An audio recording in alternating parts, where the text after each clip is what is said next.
Well, firstly, thank you for coming to this session. By the way, hands up, who has been to Luke Maloney's Lakehouse session earlier? Okay, so there's a few of you there. Luke's not in the room, is he? Good, okay. So he says, and he works for Microsoft, but he says that you can't do anything real time in serverless SQL pools, which is exactly what I'm about to do. But I don't work for Microsoft, so I can do what I like with the product. Anyway, I'll get on with it. So the first thing is there's a QR code for feedback. So Annette and the team, they really want you to feedback, not just because, but for number one, you know, if the sessions are not very good, they kind of want to know. But if you do feedback, they'll also plant some trees as well. So all in a good cause. So when you're ready, there's the slide at the end as well. So a little bit about me. That QR code is for Twitter. Loads of people argue with me on Twitter about Synapse and Serverless SQL Pools, so you could be one of these people too. Data High, my company blog, and serverlesssql.com is where I normally blog about Synapse Analytics. So what we're going to go through in the session, I'm not going to spend too much time on an overview of Synapse Analytics, but there is a slide because I think you're contractually obliged to put a Synapse overview if you've got anything about Synapse in there. But if you've been to a Synapse session, it's already covered. I'll cover a few points. We'll dive into Serverless SQL Pools and what the Data Lake does for serverless. And then the crux of this is pipelines. So in Synapse, we've got a product called pipelines, a little bit like Data Factory. Okay? And we can help serverless out a little bit if we've got data that we want to do something with. And then we do have a live demo. Now, I know that there's been some issues, so I'm going to pray to the demo gods for that. So firstly, what is Synapse? Okay, so I'm just going to go ahead and say we've got some data warehousing abilities, some big data analytics, some data integration. Yeah, you can load data from loads of different sources into different formats, and we've got analytics in there as well.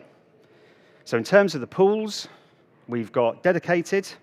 Okay, so load your data into a proprietary MPP database where you're distributing your data.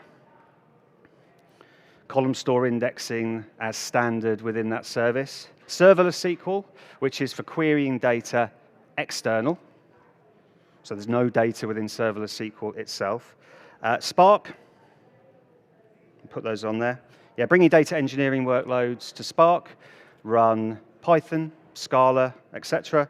And a new service, which is Data Explorer, okay, which is for log and telemetry analysis. I don't know too much about Data Explorer, if I'm honest. Okay, we've got data integration in terms of pipelines. Okay, we can orchestrate the movement of data. We can move the data itself. And as we see, we can help serverless out a little bit as well and bring some quality of life to when we're developing for serverless. And we've got some analytics. So within Synapse itself, you can create data sets based on dedicated and serverless SQL pools in there, create reports, connect to a Power BI workspace. And the last thing is we've got development. So Synapse Studio, Web GUI, we can author our T-SQL scripts, we can check into source control, we can create our pipelines, check that into source control too. Now with serverless SQL pools, okay, so familiar SQL objects, so we can create a database, yeah, you can create database, whatever. We can create views, yeah, views have been around for years. We can create external tables, okay, over data external to serverless. We've got access to some DMVs, yeah, so those give us some system information about serverless. So for example, the amount of data processed for that day, month, or year. Okay, so we start with serverless SQL pools, okay, and we can read data from Azure Storage, okay. So we've got Azure Storage, we've got Gen 1 and Gen 2. I highly recommend Data Lake Gen 2 because it gives you some more features, some more fine-grained security features within the service. We can read from Cosmos DB, so the analytical store within Cosmos, and the Dataverse. So, a recent addition, Dynamics data.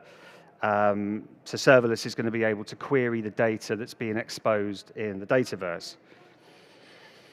We can write data back, but we don't have an awful lot of control over that data. So it is useful in some scenarios to write data back as Parquet data. Okay, and the way that you're being billed for serverless is the amount of data processed. Yes, it's not how long the query takes. It's not how many clusters there are, because you don't have any control over that. It's simply how much data are you reading and also writing as well. Okay, so it's around $5, £3.50, £3.70 per 1 terabyte of data processed. Okay, so you can instantly see, to optimize, you want to kind of try and bring that data processed down by optimizing some of the files that serverless is querying. Okay, so Microsoft, and this is not me making this up, this is Microsoft, have stated 3 scenarios. Okay, so ad hoc analysis, right? So your business intelligence developers, your data scientists, okay, you can give them Synapse. Okay, you've got data in a data lake. You can create a database and some connections to that data, and they can start writing SQL over that data that's stored external. Okay, you can cast structure over data, create views and create external tables without having to move the data, hence the logical data warehouse. And also data transformation. Now, I think in a previous session, Luke had a big cross next to data transformation.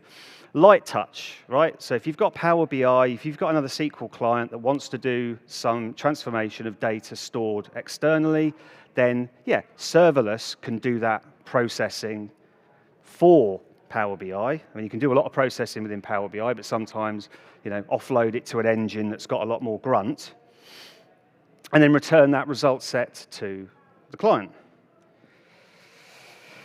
So in terms of the architecture, when you're working with serverless and storage, the main one is authentication, is how does serverless connect down to the data lake? So we've got managed identity, we've got shared access signatures, service principals, managed identities, and the user identity itself. So you can pass through from a Power BI report to serverless, to the data lake itself, the specific user. However, Microsoft have said that there are some performance issues, so your mileage may vary there, but it might work in your scenario. But because Serverless SQL Pools is a SQL, a database service, you've got access to the RBAC properties, so you can add users to groups, assign those groups to database roles, and secure objects within serverless itself. So with pipelines, okay, what can we do with pipelines to help serverless out? Okay, so number 1, we can transform data. Okay. Number 2, we can orchestrate the process of creating something with serverless, which is views. Okay, so if you want to move a whole bunch of data from one place to another, you'd want to create some views over that data as well. Okay, so pipelines can trigger that process and automate the creation of those views as well. Okay, so I'm just going to bring that up very quickly. Okay, we're copying and transforming, and we're going to orchestrate as well. Right, so what we're going to do with all of this, really? Okay, so we have a solution. Okay, now I'm not going to go into too much detail in terms of the Lambda architecture, and in fact, I'm just going to get it up there quickly, because I realize 10 minutes left. Okay, so we've got 2 routes of the data. Yeah, so this is where maybe Luke would kind of at Microsoft, not like it too much, but we've got a batch layer, okay, where we're just going to periodically load data from a source to a destination, apply some transformations, apply some rules on that data, but it's a slower latency, right? So it's going to be on a daily basis or maybe even an hourly basis. But there is a speed layer in there as well, in which serverless, can just connect to data if it's available. Okay, so it's the if it's available part that we'll look at. Okay, so the demo that we're going to look at, and I realize, we've got 20 minutes. I've got some data in a SQL database, okay? It's some product data, a list of products, and a list of sales, okay? I'm going to export that with pipelines to the data lake in a raw zone. I've got some telemetry. I've got some real-time data coming in from, let's say, my web servers that people are browsing my shop. People are looking at different products, they're putting products in baskets, and they're purchasing products. But that's being streamed into the data lake in real time. Okay? Now we can then use pipelines again to take that data from the raw zone and cleanse it and transform it and put it into the cleansed. Okay? And then we can query it with Serverless SQL Pools. I will make the slides available as well. Okay? So with that, I'd like to get to the demo. So we've got a wired connection, so we should be okay. So what I'll do is I'm going to switch to Synapse. Oops. What have I got on here? Sorry. I think it's... okay.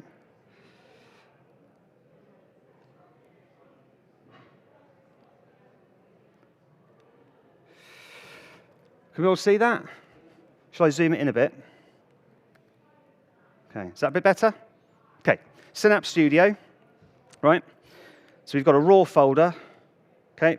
We've got a web telemetry folder, and we just partitioned it by year, month, day, and I'm going to go in, and also hour, right?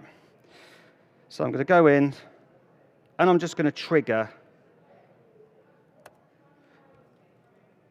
some telemetry, right? It's just sending some JSON messages up to an Azure Event Hub, and Streaming Analytics is going to grab that data and push it down into our data lake. So we're just going to let that run, okay? And if we go into the 13th, okay, so we've got 94K. Let's refresh that. Okay, 103K, 109. So it's being written to, okay? So if we then switch to some scripts to actually query that data, okay? Now, first time in a demo that I actually want an error to happen, okay? So I've got a SQL script here, okay? And the way that I'm communicating with that data lake is the open row set command. I've already created a data source that points to my HTTP location of the data lake and the folder structure as well. Okay, so if I run that command, please give me an error. I get an error, okay, that tells me error handling external file, wait IO completion error, right? Essentially, serverless, like its older siblings, does want to give you some sort of transactional consistency. So if that data is being written to, serverless says, I'm not going to read it, sorry. Okay, so we can introduce a row set option, okay, to display our data. Okay. Now, as Luke says, and as Microsoft themselves state, serverless, it's not a sub-second latency system. Okay. So there's going to be a few seconds for it to fire up into life. Right. What we can do is we can create a view over that source data to kind of obfuscate all of this open row set syntax. Yeah, nobody wants to have to keep typing all that in. Okay, so I'm going to run that create view,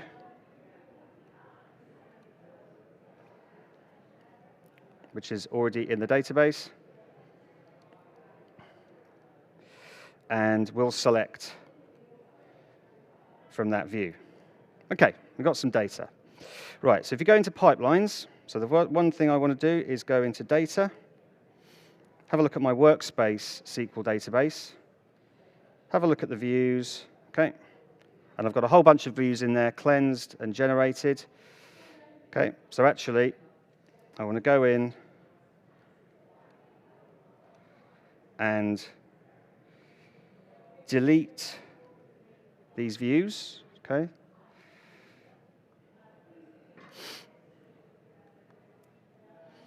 And if we go in, refresh, okay, got no views apart from the one that we created before. Right, pipelines. Okay, so we're going to load raw. Okay, so the raw load for the web telemetry is already the Event Hub and Streaming Analytics going into that raw folder. So now we want some data from our SQL database. Okay, now Andre's session, which was around data factory and metadata driven. I'm not going to go into too much detail in terms of the metadata driven aspect, but we're going to get a bunch of tables to export from the database, okay? And we're going to export that to the data lake, okay? So I'm going to hit debug, okay? And I'm going to hit this yes option to create the serverless SQL views. And all this is a stored procedure on the serverless side that's going to accept the folder name and generate a create view statement and execute it. Okay?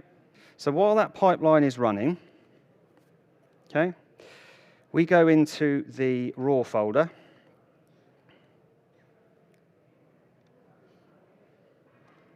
Okay? And we've got our sales data, okay? And just as Luke said in his session about patterns, you know, we've got a business area, e.g. sales, we've got the tables themselves, and I've got a date time when that was exported, okay? Because the pipeline also has a last modified date process that's going to pick up some incremental data and write that out to the next folder. So if we go back to that pipeline, run that. Okay, so we've got probably about a dozen tables all running, and it's all finished. Okay, and all that's done, taking the data from the SQL database, put it into the data lake. Okay. Now, in terms of our cleansed pipelines, okay, so I'll run the cleansed sales first, then the telemetry. Okay, so all we're really doing in the cleansed is I've got a get metadata activity. So what that does is that goes and looks in the data lake, it sees a folder, looks at the child items, i.e. my sales, so products, product category, et cetera, and it's going to take the data. It doesn't really care about the source date time folders. It's going to grab all that data, send it over to my cleansed area. So if I run the debug on that and refresh, okay, got some pipelines running. And what I will also do is run the web telemetry at the same time, okay?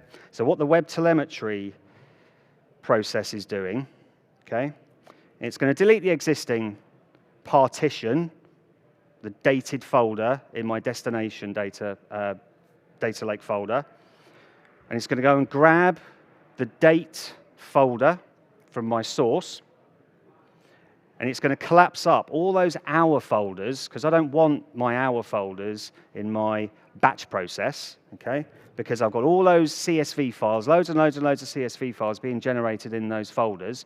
I'm going to take those all out, roll them up to a higher level of granularity, still got the detail within the files themselves, write that out to Parquet.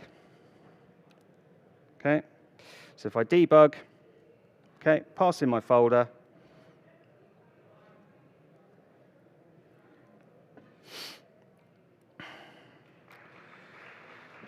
okay.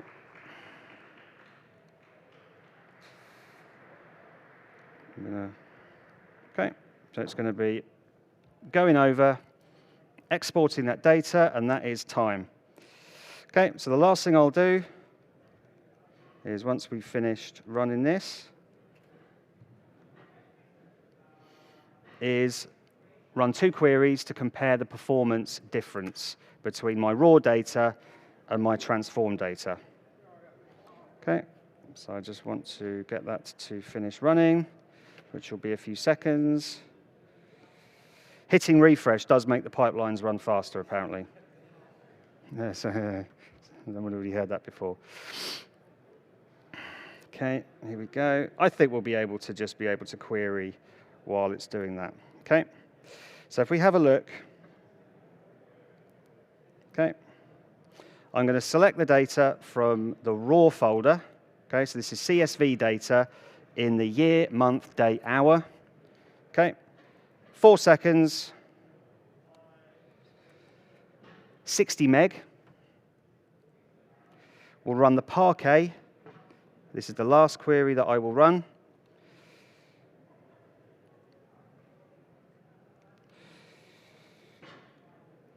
Create my cleansed views. There we go. Okay. 2 seconds, 5 meg. Same data. Okay, so I've transformed it from that raw CSV into that much more optimized Parquet file format. Serverless is quicker. There we go. That's it. Thank you very much.